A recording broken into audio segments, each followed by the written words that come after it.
And class computer की class का आगाज़ करते हैं और कंप्यूटर की क्लास के अंदर हम एक्सरसाइज कर रहे थे और एक्सरसाइज का क्वेश्चन नंबर 3 आज करेंगे। तो क्वेश्चन नंबर 3 जो है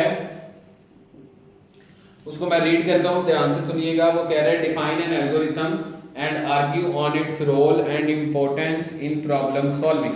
तो एल्गोरिथम को डिफाइन करें और इसकी इम्पोर्टेंस और रोल के ऊपर बहस करें। तो सिंपल है, आप एल्गोरिथम वाले टॉपिक पे चले जाएं जो कि है पेज नंबर 15 के ऊपर। आंसर इसका है पेज नंबर 15 से स्टार्ट होता है, ठीक है। तो एल्गोरिथम की डेफिनेशन सबसे पहले करेंगे। An algorithm is a set of step to solve a problem. It is written in a natural language so it is easy to understandable by humans. ये एल्गोरिथम क्या होता है? एल्गोरिथम सेट ऑफ स्टेप्स होते हैं problem solve करने के। ये natural language में लिखा जाता है, इसीलिए ह्यूमंस इसे आसानी से समझ सकते हैं। उसके बाद अगला टॉपिक है पेज नंबर 16 पे, role of algorithm in problem solving. तो आपने इसका रोल, वो वाला टॉपिक आपने इसका याद करना है। यहां पे देखें जरा, ये पेज नंबर 15 के ऊपर आपने इसकी डेफिनेशन करनी है, यहां से लेके यहां तक। इस क्वेश्चन के लिए ये डेफिनेशन करनी है। उसके बाद यहां से लेके ये साथ आपने इसकी एग्जाम्पल करनी है यहाँ तक। जब आप एग्जाम्पल कर लेंगे इसकी, उसके बाद नीचे वाले आ जाएं, ये role of algorithm in problem solving, ये वाला टॉपिक आपने करना है, ठीक है। जब ये वाला टॉपिक आप करोगे तो आपका क्वेश्चन पूरा कवर हो जाएगा। अब ये वाला टॉपिक मैं आपको समझाता हूँ। An algorithm has a vital role in problem solving as it provide a step guide to the problem solver. It is a complete description of the usually a computer programmer first write an algorithm and then it into the code of some programming language. Sometime designer the program first make a flow chart to solve a problem, then encoded flow chart in an algorithm और algorithm के बाद जो है वो code करते हैं। तो algorithm की इंपॉर्टेंस इतनी ज़्यादा है कि वो कह रहा है कि जब तक आप एल्गोरिथम नहीं बना सकते तब तक आपका कोड जो है वो 100% तक ठीक नहीं हो सकता। कैसे नहीं ठीक हो सकता?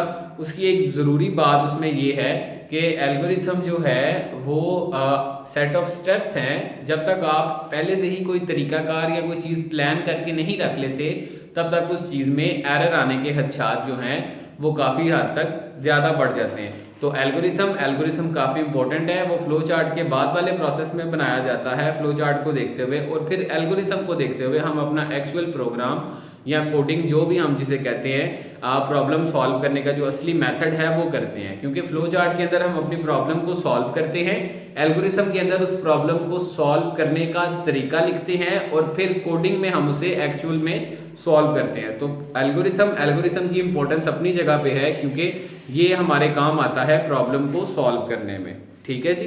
अगले क्वेश्चन पे चलते हैं।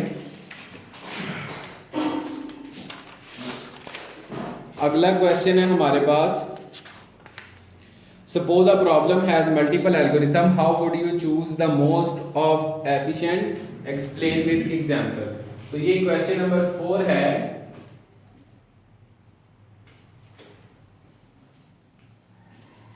Suppose a problem has multiple algorithm। तो क्वेश्चन को समझे, वो कह रहा है कि अगर एक प्रॉब्लम के एक से ज़्यादा एल्गोरिथम हो तो आप कैसे ज़्यादा जो है एफिशिएंट वाला आप चूज़ कर पाएंगे।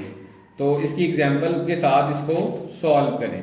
तो सिंपल है जी, आपने एफिशिएंसी वाले टॉपिक पे आ जाना है जहाँ पे हमने एल्गोरिथम की एफिशिएंसीज के बारे में पढ़ा था, जो कि है पेज नंबर 21 के ऊपर।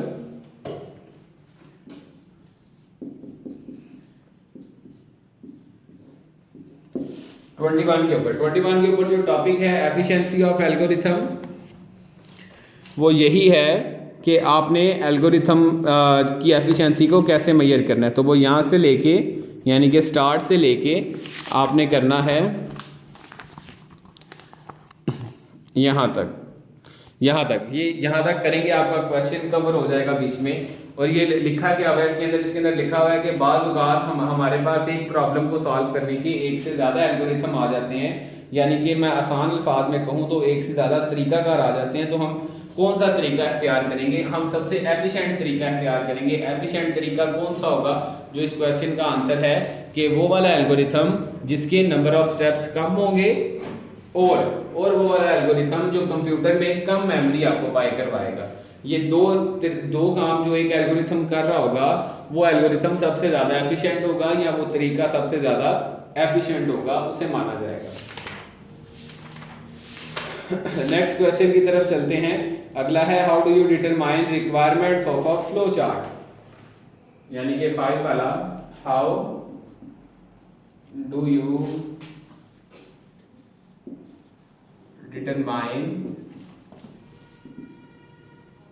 रिक्वायरमेंट ऑफ फ्लो चार्ट, कि भाई आप फ्लो चार्ट की रिक्वायरमेंट को कैसे डिटरमाइन करते हैं। तो इसका भी बुक के अंदर एक अलग से टॉपिक बना हुआ है।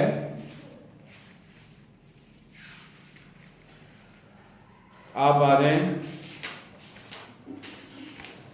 पेज नंबर 7 के ऊपर, इसका आंसर पेज नंबर 7 के ऊपर लिखा हुआ है। पेज नंबर 7 के ऊपर टॉपिक है determining requirements of a flow chart. ये आपके बिल्कुल सामने है। इसके अंदर 4 तरह की उसने तरीके बताए हैं, या 4 तरह की आप कह लें रिक्वायरमेंट्स हैं। वो कौन कौन सी हैं? सबसे पहली है इनपुट हम उस डाटा को कहते हैं जो हम यूज़र से लेते हैं। उसके बाद है प्रोसेसिंग हम उस तरीके को कहते हैं जिसके अंदर हम कोई फार्मूला या कोई लॉजिक अप्लाई करते हैं। डिसीजन मेकिंग हम उस चीज़ को कहते हैं जिसमें हम डिसीजन लेते हैं। हमारी स्टेटमेंट या तो ट्रू हो सकती है या फॉल हो सकती है। उसके बाद आउटपुट वो डाटा होता है, वो इंफॉर्मेशन होती है जो कंप्यूटर हमें इनपुट के ऊपर प्रोसेस करने के बाद प्रोवाइड करता है। आउटपुट का दोबारा सुन लें। आउटपुट वो इंफॉर्मेशन होती है जो कंप्यूटर हमें इनपुट के ऊपर प्रोसेस करने के बाद रिटर्न करता है। ठीक है जी। तो ये फ्लो चार्ट की रिक्वायरमेंट थी। ये 3 क्वेश्चन आज हमने किए हैं एक्सरसाइज के अंदर से। इनको आपने याद करना है और कॉपी के ऊपर नोट कर लेना है, और यही आपकी डायरी है। अल्लाह हाफिज़।